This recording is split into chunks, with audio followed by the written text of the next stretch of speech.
Hello guys, welcome to science with Edu Kartik. आज हम start करने वाले हैं एटम्स एंड मॉलिक्यूल चैप्टर के मॉलिक्यूलर मास पार्ट से। तो ये हमारी बुक का चैप्टर नंबर 3 है। प्रीवियस वीडियो में हमने पढ़ा था कि हम केमिकल फॉर्मूलाज कैसे बनाते हैं। वो वीडियो में मैं आपको बता दूंगा वीडियो के बीच में, वो साथ साथ में करना भी पड़ेगा, कुछ क्वेश्चंस भी होंगे। ओके, तो मॉलिक्यूलर मास बेसिकली क्या होता है। मान लो कोई एक पर्टिकुलर हमने लिया कंपाउंड लिया, उसके अंदर कई सारे डिफरेंट एलिमेंट्स के एटम्स होंगे, ठीक है। उन सब एटम्स के उनका जो जितना नंबर है ना, उस नंबर से उनके मास को मल्टीप्लाई करेंगे और फिर जितने भी एटम्स है उनको ऐड करेंगे, जो मास आया उसको ऐड करेंगे और जो फाइनल मास आएगा वो उस होल कंपाउंड का मास होगा। चलो अच्छे से इसको समझते हैं। The molecular mass of a substance, कोई भी सब्सटेंस का molecular mass is the sum of the atomic masses, यानी कोई भी सब्सटेंस का एटॉमिक मास होता है उसके एटॉमिक मासेस का सम। किसके atomic masses? Of all the atoms in molecule of that substance, यानी उसके उस सब्सटेंस के मॉलिक्यूल में जितने भी एटम्स है उन सभी के मासेस का सम कर देते हैं तो उस सब्सटेंस का मास आता है। ओके, आई होप आप ये समझ गए होंगे। ये आपको पूरा याद करना है। The molecular mass of the substance is the sum of the atomic masses of all the atoms in the molecule of that substance. Okay, अब आते हैं नेक्स्ट पे। It is the relative mass of a molecule expressed in the atomic mass unit u. इसका ये मतलब है कि ये मतलब रिलेटिव मास होता है किसका? मॉलिक्यूल जिसको हम एक्सप्रेस करते हैं एटॉमिक मास यूनिट से, ये एक रिलेटिव मास होता है उस मॉलिक्यूल का जिसको हम एक्सप्रेस करते हैं एटॉमिक मास यूनिट से। तो कभी भी आपने देखा होगा ऑक्सीजन है, मान लो ऑक्सीजन हमें गिवन है, तो इसका हम मास कितना लिखेंगे? 16। 16 के आगे यू लगेगा, ठीक है। 16 यू मास होता है ऑक्सीजन का। अब हम एक इजी से एग्जांपल से स्टार्ट करते हैं। मास ऑफ H2O, तो mass of H2O equals to, तो कितने H है? 2H है, तो 2 multiplied by the mass of hydrogen, ठीक है। हाइड्रोजन के मास को 2 से मल्टीप्लाई करेंगे प्लस ऑक्सीजन के आगे क्या है? कुछ नहीं, यानी हम यहाँ पे 1 कंसीडर करें, plus 1 into mass of oxygen. Okay, अब मास ऑफ ऑक्सीजन है वो होता है 16 और मास ऑफ हाइड्रोजन कितना होता है? 2, तो 2 इंटू 1, तो 2 हाइड्रोजन है तो मास 2 हो जाएगा और वैसे इसका मास कितना होता है? 1। 1 हाइड्रोजन का मास 1 ही होता है, plus 1 into mass of oxygen. Oxygen का मास कितना होता है? 16 यूनिट्स, तो 1 इंटू 16। इसको हम कैसे लिख सकते हैं? 16 प्लस 2, 16 प्लस 2 यानी 18 और आगे लगेगा U, 18 यूनिट्स। ओके, अब इसके कुछ क्वेश्चंस भी करने पड़ेंगे, नहीं तो समझ ही नहीं आएगा अच्छे से। देखो मैं आपके लिए 3 एग्जांपल्स लाया हूं, अब हम इन्हें सॉल्व भी करेंगे। तो NH3, NH3 से पहले आपको N का मास पता होना चाहिए। नाइट्रोजन का कितना होता है? Hydrogen, helium, lithium, beryllium, boron, carbon, nitrogen, यानी 7th पे आती है। इसका कितना मास होता है नाइट्रोजन का? वो चीज आपको लिखनी है, mass of ammonia. Mass of NH3 equals to 1 into mass of nitrogen plus 3 into mass of hydrogen. Mass of nitrogen कितना होता है? 14 प्लस हाइड्रोजन का मास कितना होता है? 3 इंटू 1, ठीक है।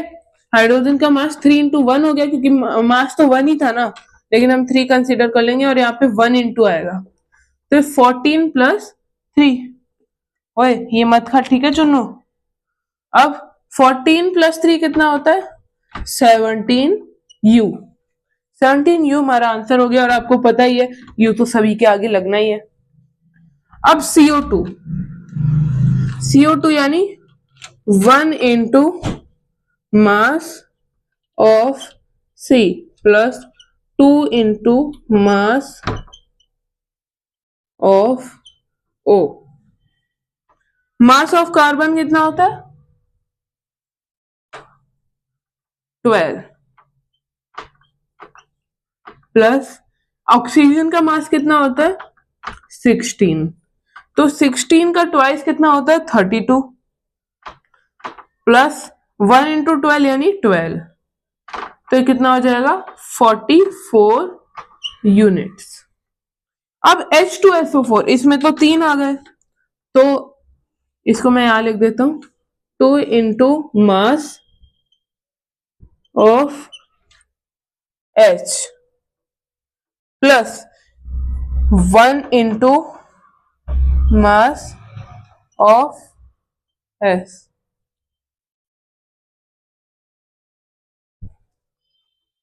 Plus 4 into mass of O। ठीक है, मैंने ये लिख दिया है। अब इसे आपको सॉल्व करना है।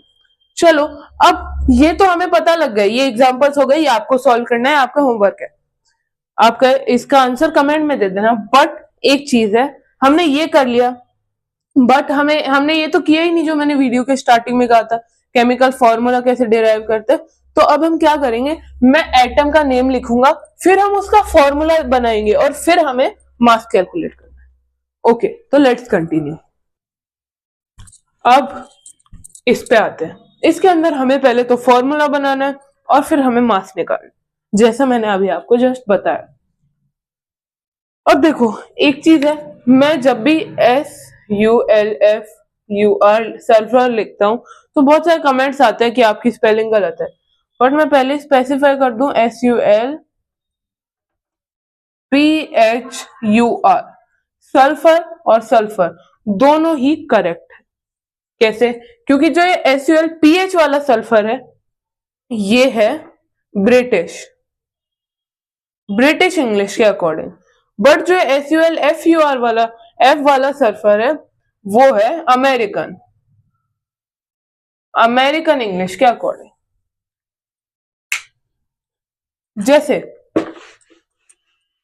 दो चीजें अलग है, एक तो आप बोलोगे कैंडी और एक आप बोलोगे स्वीट्स। ब्रिटिश के अकॉर्डिंग आप स्वीट्स बोलोगे, बट अमेरिकन के अकॉर्डिंग आप कैंडी बोलोगे। तो आप ऐसे नहीं कह सकते अगर मैं कैंडी बोलूं तो वो गलत है, फिर अगर मैं स्वीट बोलूं तो गलत है। सेम वही चीज है, स्पेलिंग का फर्क है, कोई मतलब इतना मैटर नहीं करता, तो आप उसे गलत नहीं कह सकते। अब सोडियम बाइकार्बोनेट, सोडियम में पहले आएगा Na यानी सोडियम, और बाइकार्बोनेट को हम हाइड्रोजन कार्बोनेट भी लिखते हैं। हाइड्रोजन कार्बोनेट यानी आप समझ ही गए होंगे HCO3। अब सोडियम की वैलेंसी क्या होती है? 1 +1, और HCO3 बाइकार्बोनेट या हाइड्रोजन कार्बोनेट जो भी कहो, उसकी वैलेंसी होती है -1।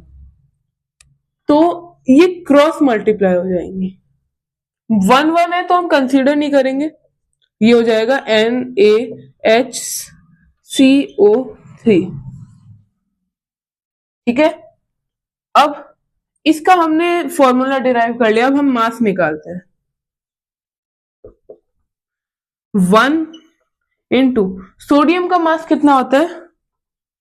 23U प्लस हाइड्रोजन का मास कितना होता है? 1 प्लस कार्बन का कितना होता है? 12 प्लस ऑक्सीजन का 16 हमें पता ही है, कितने हो गए? 1 2 3 4। ठीक है, 1 2 3 4, सही है। अब 23 इंटू 1 कितना हुआ? 23, ये तो सभी को पता ही है। अब प्लस करेंगे 1 इंटू 1 यानी 1, प्लस 12 इंटू 1 ये भी हो गया 12, प्लस 16 इंटू 3 होता है 48। 48 प्लस 12 60 हो गया, 70 80 84 84 यूनिट्स आंसर हो गया। अब इधर एक सेंटर लाइन बना देते हैं। अब पोटेशियम सल्फेट, पोटेशियम का होता है के, सल्फेट का होता है SO4, इसकी वैलेंसी +1, इसकी वैलेंसी -2। अब ये क्रॉस मल्टीप्लाई होंगी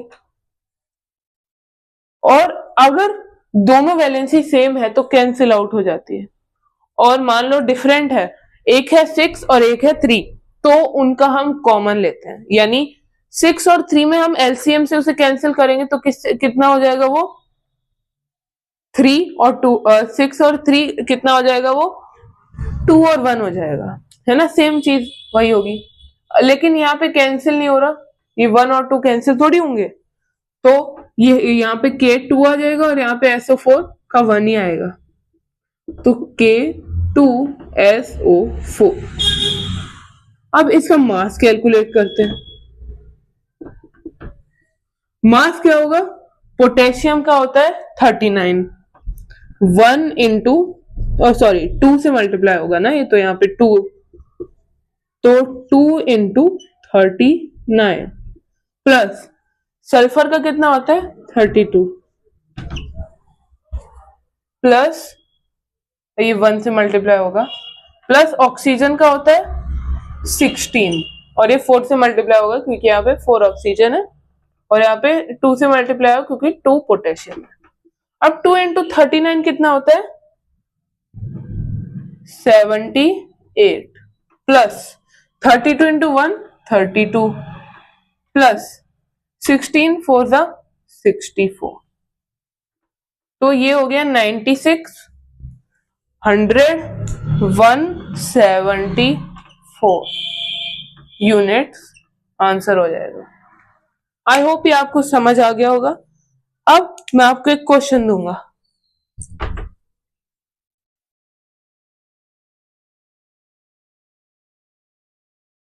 मैग्नीशियम